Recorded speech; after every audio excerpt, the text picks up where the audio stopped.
Hey friends, Kris Krohn here, and today we are doing our advanced vocabulary when it comes to real estate. Specifically, we're going to talk about acceleration clause. What is it?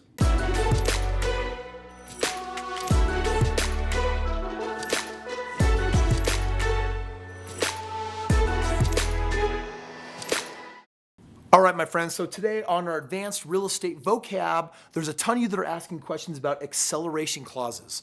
What is an acceleration clause? What do you need to know about it? Is this a good thing? Is it a bad thing?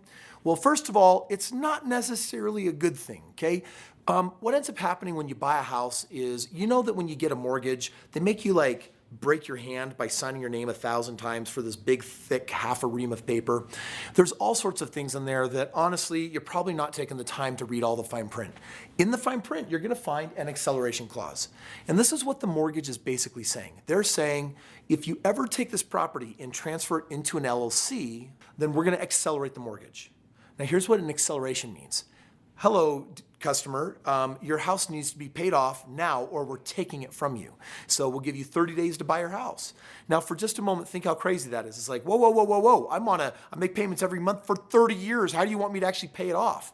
This is a clause that the banks put in that is their way of saying, if we don't like something you're doing with the property, we just have the right to take it back from you. And if you have a grundle of equity in it, that now becomes their equity. If you've got a renter in there and you're making a great cash flow, it now becomes theirs. Now there's a lot of things that can trigger the acceleration clause. Technically, if you're a real estate investor, the right thing to do is to buy a house for an investment and to put it into an entity like a limited liability company, an LLC. But just so you know, technically, that triggers the acceleration clause. So banks are doing investment lending. They're making you sign an acceleration clause, knowing that the moment you transfer it into an entity for protection, a corporate veil between you and your business, that at any point they could actually say, see, you're in violation. That's my property now. Now, never in my history of knowing anyone or my hundreds of deals have I ever seen it tripped.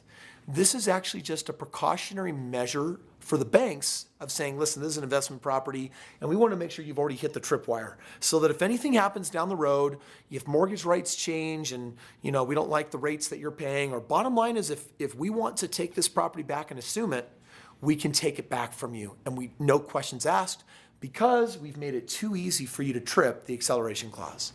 So the bottom line is on every piece of real estate that I own, it's all sitting in an entity. So technically I'm in violation and the acceleration clause could be hit at any moment, but banks don't do it.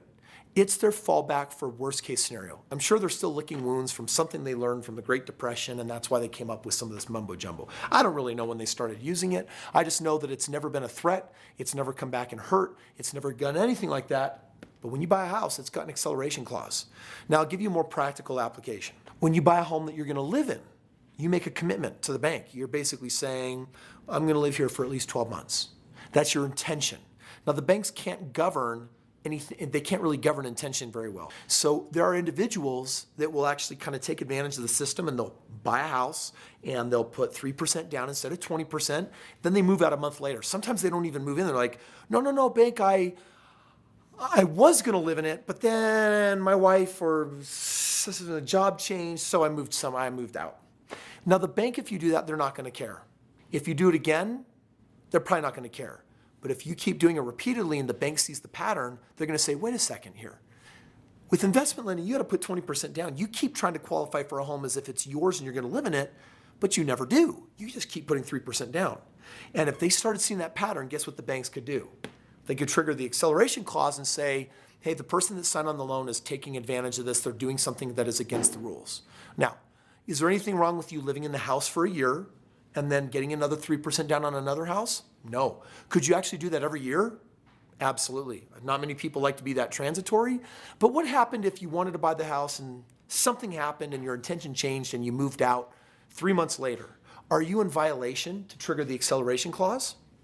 You're not. It's only when someone is abusing the system and the bank figures it out that you could get into some big time trouble because they could just pull all that real estate from you. Banks, basically, they have rules that they also play by and they don't want to be taken advantage of.